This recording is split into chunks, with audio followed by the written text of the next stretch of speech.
Imagine that you're a kid on Christmas morning. You rush downstairs and are filled with joy seeing all the presents laid out under the tree. But one present catches your eye in particular. Could it be the new Call of Duty? Gears of War? But no.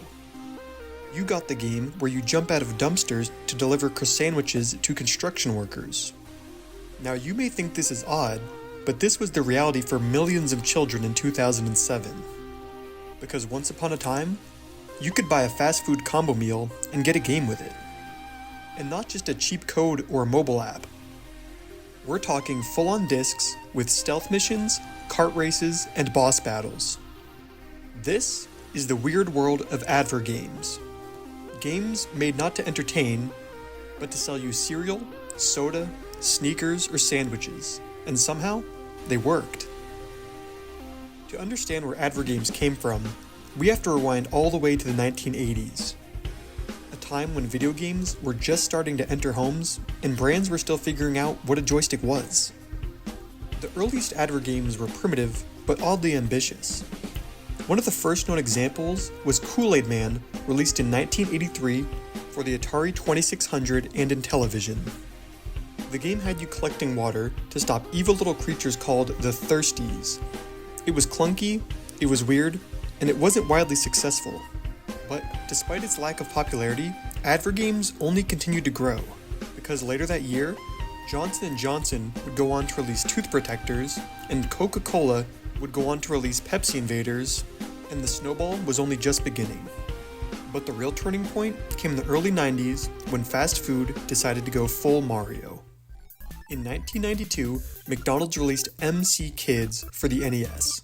And let's be honest, your first thought was probably, there's no way this is good. But it was. MC Kids looked like just another mascot cash-in, but under the golden arches was a surprisingly clever platformer. It wasn't trying to be Super Mario Bros. It was trying to be better. It had world maps, unlockable stages, warp zones, puzzle solving, and even gravity reversal mechanics that were ahead of its time. This wasn't just a reskin. It was a game of its own.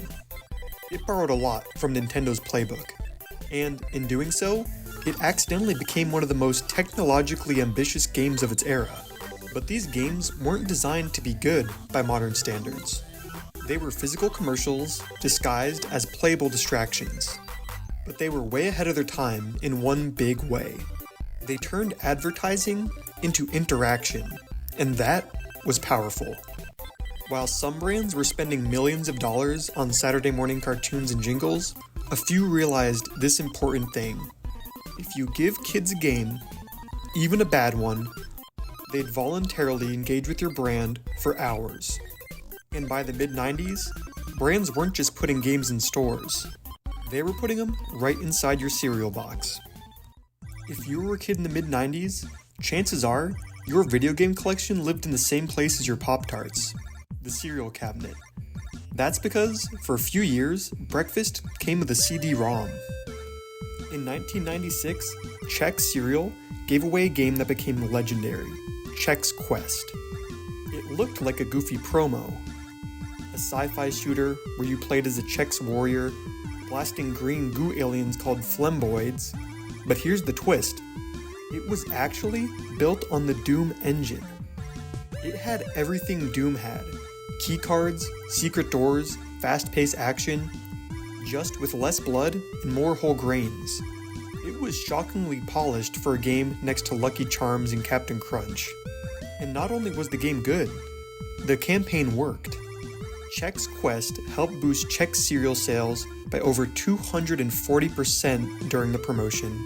It even won a Gold Effie Award for marketing effectiveness, becoming one of the only Advergames to actually win an award.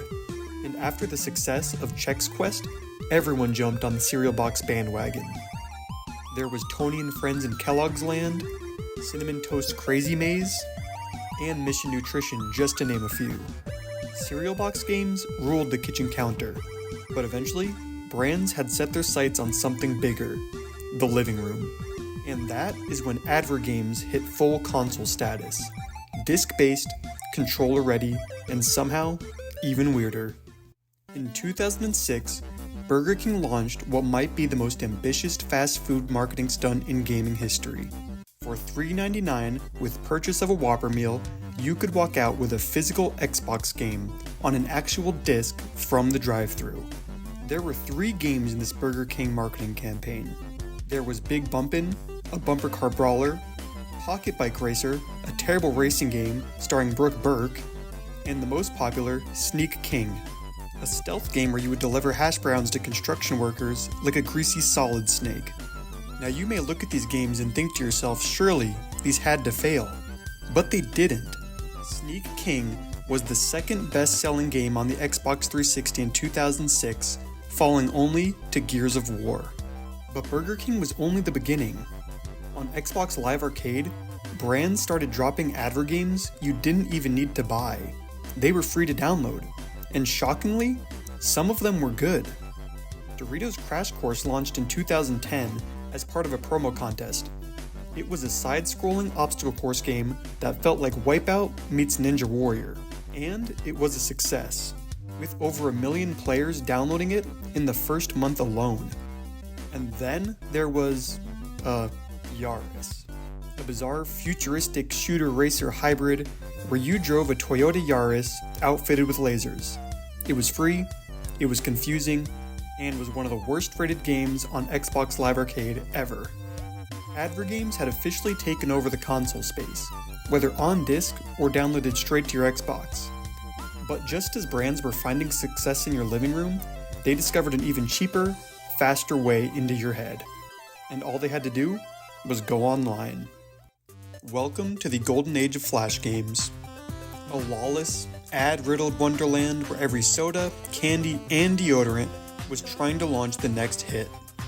Reese's Puffs had racing games, Nike had trick-shot basketball simulators, and Airheads let you do backflips off rooftops on a BMX bikes made of candy. These games were simple, addictive, and free, which meant every middle school computer lab was basically an interactive ad agency. And they weren't always good. In fact, a lot of them were barely games at all. Sometimes just extended commercials with a jump button. But kids didn't care. You were supposed to be doing a PowerPoint, and instead, you were playing Tofu Hunter or dodging body spray in an Axe-branded stealth mission. Flash games were cheap, fast, and everywhere. Brands didn't need to sell you something right away. They just wanted your attention. And if they could get a few minutes in between computer class and lunch, that was mission accomplished. But flash games eventually faded out, killed off by smartphones, mobile apps, and the death of Adobe Flash itself. But Advergames didn't die with Flash. They just got an upgrade. Today, they don't look like quirky browser games. They look like apps you check every day, the games you already play, and the collabs you didn't even realize were ads. Take Fortnite. One minute, you're cranking 90s and dodging gunfire, and the next, you're attending virtual concerts, doing emotes in Jordans, or dropping into a collab island made by Nike or Lego. Fortnite isn't just a game anymore. It's an interactive ad platform with millions of players willingly participating. Then there's Roblox, a platform so wide open that entire branded worlds exist. You can explore a Gucci showroom, race through a Nerf arena, or roll burritos in a Chipotle job simulator. These are full games, themed around brands, built to feel like just another part of the experience. And if you're watching your favorite streamer, odds are they're playing a sponsored map, wearing a branded skin, or promoting a product. Brands don't need to interrupt your game anymore. They've become the content. The modern advergame doesn't shout at you. It whispers inside a game you love. It blends into your apps, your feeds, and before you even notice, you're playing a commercial and loving it. So yeah, advergames were weird, clunky, and sometimes cursed, but they prove something powerful. If a game is even halfway fun, we'd gladly play it, even if it's technically a commercial. So next time you're spinning a wheel in a food app, rocking those branded kicks in Fortnite, or getting XP for scanning a soda bottle, just remember, you're part of a long, strange tradition, from pixelated Kool-Aid Man to billion-dollar collabs. The advergame never really went away. If you like this breakdown, drop a like, subscribe, and tell me down in the comments what was your favorite advergame. and I'll see you in the next one.